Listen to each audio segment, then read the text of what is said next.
Thank you. Good afternoon now, Mr. Ross, and thank you as well for joining me in my office last week. I enjoyed our conversation, and I just wanted to kind of reiterate a few of the issues that you and I talked about, and no surprise here for you in terms of what's important to the state of West Virginia. We talked about the transitioning of our state from a coal economy, hopefully, to a more high-tech, keeping our coal economy going, but also trying to diversify. And one of the administrations under the Department of Commerce is the EDA.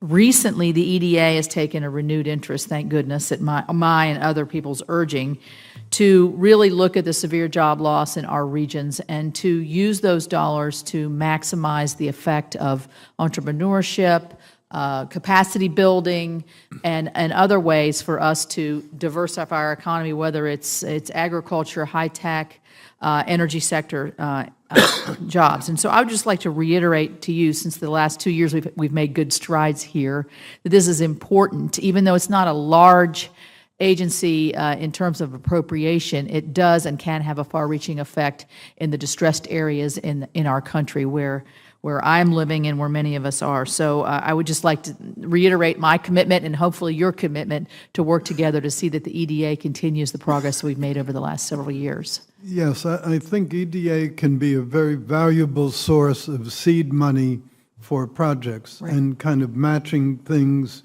triggering other sources of economic help to get things jump-started. I think that, given its budgetary constraints, that's probably the most that it can do, but I think that can be a very valuable function if properly applied. It absolutely can, and in some of the rural areas where we have trouble attracting capital and attracting investment, it can be first in or last in and have some complete projects at the same time. So I don't want you to think that you're in an echo chamber, but I am going to talk a bit about rural broadband, which we discussed. I was really pleased to learn, and you told me that day, but you reiterated in your remarks that you have some direct experience with broadband deployment in the state of Florida. A little bit different terrain than the state of West Virginia, that's for sure, but the rural areas are really behind here.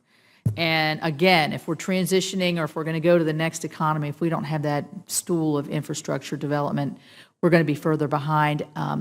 Secretary Chow was here last week. I reiterated to her how important I think an infrastructure package has to include broadband deployment in the underserved and unserved areas.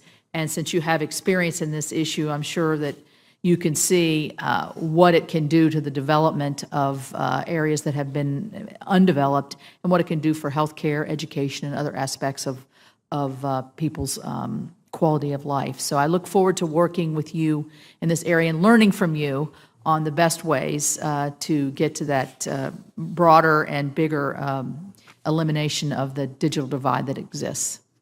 Thank you very much, Senator. Lastly, I mentioned to you that, and I was glad to see in your remarks you talked about NOAA and how important it is from the aspect of living in Florida. NOAA has a large and significant presence in West Virginia, and I think I can reasonably state it was probably an earmark from Senator Robert C. Byrd. So it's still there and doing well, and it's the primary backup for all of NOAA's emergency contingency operations. It's key to making sure, for instance, the GO-16 satellite that was just launched, this facility serves as the consolidated backup facility for the mission. We've still got capacity to grow here, so we're hoping that NOAA, because I have confidence in our abilities now, will work with us in West Virginia to grow that footprint and use us as the highly technical, skilled folks that we have. And we're growing a technology corridor down through sort of the middle of the state to try to work with that. So I want to work with you with NOAA, and hopefully we can visit those facilities together. Yes, from everything I've heard, NOAA is quite happy with the relationship they have with the local community there. Well, good. That's great. The FBI is right down the street, so maybe they have to be happy. Thank you very much for, sorry, I think I might be the last one of the first, no, oh no. I forgot Chairman Inhofe right to my left here. So I appreciate it, and I look forward to working with you at the Department of Commerce, and look forward to voting in the affirmative for your nomination. Thank you, Senator. Thank you.